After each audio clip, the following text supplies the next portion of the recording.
اور میری دعا ہے کہ اللہ تعالیٰ آپ لوگوں کا آنا اور جانا قبول کرے، کیونکہ آپ جس جگہ پر آئے ہیں وہ کوئی شو نہیں ہے، کوئی ایسا پروگرام نہیں ہے جو آپ کو اٹریکٹ کر سکے، لیکن جو اٹریکشنز میں آپ کو بتانے لگی ہوں وہ شاید آپ کے دل کو اٹریکٹ کر جائیں گی، اور آپ کو پتہ چلے گا کہ آج اس دنیا میں اتنے بچے بھی اپنے ایم کو جب لے کے چلتے ہیں تو کامیابیاں ان کے قدم چومتی ہیں۔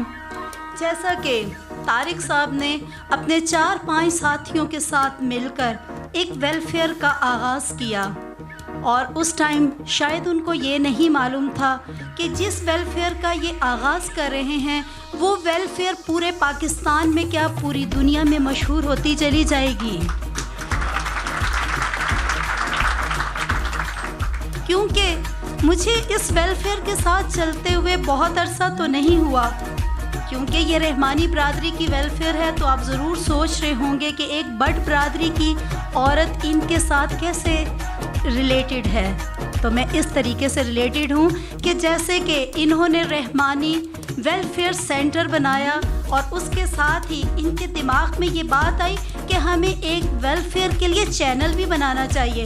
بہت سارے لوگوں نے، بہت سارے جو ہمارے حریف تھے اس چینل کے، اس ویلفیئر کے، جس کو وہ آگے بڑھتا ہوا نہیں دیکھ سکتے تھے، تو ان لوگوں نے بہت ساری باتیں کی، اگینسٹ باتیں کی کہ شاید اصغر پہلوان رحمانی جو کہ اس چینل کو چلا رہے ہیں، بہت زیادہ سٹرگل کر رہے ہیں، شاید وہ ان لوگوں کی باتوں سے ڈر کے بھاگ جائیں گے، لیکن جن کا خدا حامی ہوتا ہے ان کا دشمن کچھ نہیں بگاڑ سکتے۔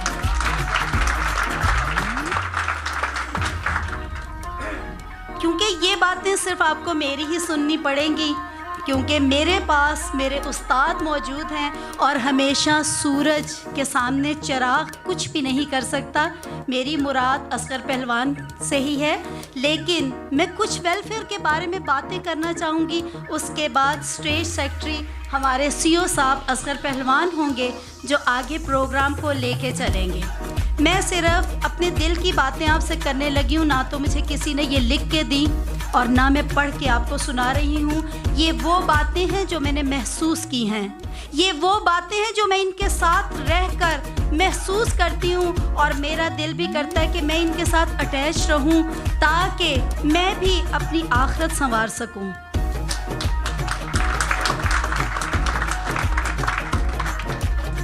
کیونکہ ہمارے بیچ میں اس ٹائم حاجی سیف اللہ ضیاء صاحب موجود نہیں ہیں، لیکن سیف اللہ ضیاء صاحب کی ایک بات سدا میرے دماغ میں ایک میموری کی طرح فٹ ہو چکی ہے، اور جہاں پر بھی میں اس طرح گیدرنگ دیکھتی ہوں تو میں وہاں پر یہ 2 باتیں کرنا کبھی نہیں بھولتی کہ انہوں نے میرے ایک پروگرام میں کہا تھا کہ انسان جینے کے لیے کامیاب ہے، کیا وہ مرنے کے لیے بھی کامیاب ہے؟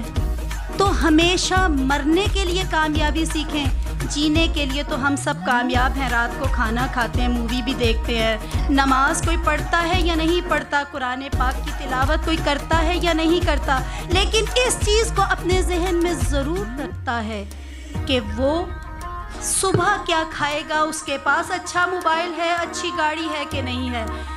لیکن جب آپ لوگوں کی سوچیں ایسے ہو جائیں گی تو آنے والی پوت کی سوچ بھی اسی طرح ہوگی۔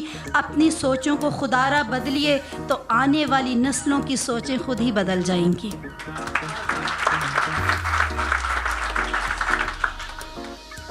تو میں چینل کی بات بتانا بھول گئی، میں وہ بتانا ضرور سمجھوں گی کہ جب حریفین نے یہ بات شروع کی کہ چینل کس طریقے سے ویلفیئر کا کام کرے گا، تو وہ میں آپ سب کو آج ضرور بتانا چاہوں گی کہ وہ کس طریقے سے کام کر رہا ہے۔ ہمارا ایک پلیٹ فارم ملتا ہے، ہم لوگ دوسرے چینلز پہ جاتے ہیں تو وہاں پہ واہیاتی شروع ہو جاتی ہے، وہاں پر کوئی بوائے فرینڈ بن جاتا ہے تو کوئی گرل فرینڈ بن جاتا ہے، لیکن جب ہمارے چینل پر کوئی آتا ہے تو CO صاحب جیسے، صدر صاحب جیسے آ کر میرے سر پہ، میں اینکر پرسن ہوں، آ کر سر پر پیار دیتے ہیں۔ یہ نہیں سمجھتے کہ یہ عورت ہے اور اس کی تذلیل ہی کرنی ہے، وہ رشتے بنا کر چلتے ہیں اور رشتوں کو پایۂ تکمیل تک بھی پہنچاتے ہیں۔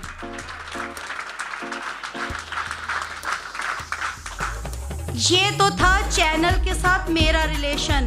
اب میں آپ کو وہ ریلیشن بتانا چاہوں گی کہ بہت سارے لوگوں کا دل چاہتا ہے کہ میں اینکر پرسن بن جاؤں, میں نیوز کاسٹر بن جاؤں. کسی کا دل چاہتا ہے کہ میں قوالی میں بہت اچھی سر لے کے ساتھ چلوں. کوئی چاہتا ہے کہ میں بہت اچھی نعت پڑھوں. کوئی چاہتا ہے کہ میں بہت اچھی قرات کروں, بہت اچھا جو ہے اپنا مقرر بن جاؤں, اچھی تقریر کر سکوں. لیکن جب وہ ٹھوکریں کھاتا ہے اور اس کی کوشش ہوتی ہے کہ لوگ مجھے دیکھیں, سوشل میڈیا پہ جانا چاہتا ہے, تو دوسرے چینل والے کیا کہتے ہیں, آؤ ہم آپ کی ریکارڈنگ کریں گے. وہ ریکارڈنگ کرواتا ہے, پھر روزانہ فون کرتا ہے, ہیلو السلام علیکم, میں بول رہا ہوں, میں آپ کے پاس فلاں دن کے لیے ریکارڈنگ کروا کے آیا تھا. تو وہ کہتے ہیں اچھا ہمیں یاد نہیں, ہم ذرا لسٹ دیکھ لیتے ہیں.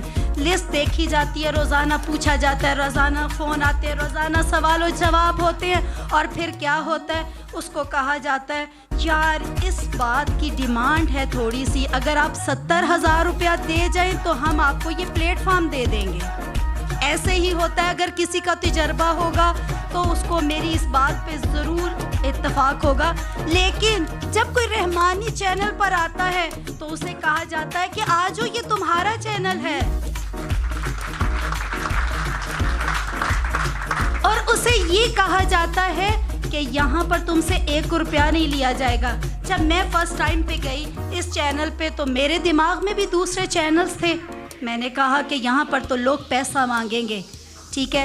لیکن جب میں یہاں پر گئی تو چھوٹا سا بچہ, اتنا سا بچہ آیا اور وہ باہر کھڑا ہو گیا. مجھے کہتا ہے میڈم کسی طریقے سے مجھے اندر جانے کی اجازت مل جائے گی. میں نے کہا ہاں بیٹا آ جاؤ. اس نے کہا میرے پاس پیسے نہیں ہیں. میں نے کہا یہاں پیسوں کا تو کاروبار ہی نہیں ہے میرے پیارے, یہاں پر تو صرف اللہ کے لیے راستے نکالے ہوئے ہیں کہ ہماری زندگیاں کامیاب ہو جائیں, ہم اللہ کے کسی بھی بندے کے کام آ سکیں. یہاں پیسے کو نہیں, انسان کو فوقیت ملتی ہے.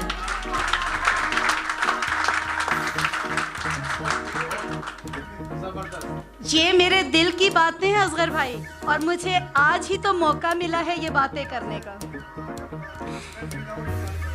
وہ ڈسپینسریوں کے افتتاح اب آپ کریں گے اور آپ آگے پروگرام کو لے کے چلیں گے. میں نے جتنی باتیں اپنے دل کی کرنی تھی وہ میں نے کر دی ہیں. تو ابھی کیونکہ میں چراغ ہوں, وہ سورج ہیں, میرا مقابلہ ان کے ساتھ نہیں. میرے استاد بھی ہیں, مجھے کافی کچھ سکھانے والے بھی ہیں. تو میں اب انہیں دعوت دوں گی کہ وہ آ کر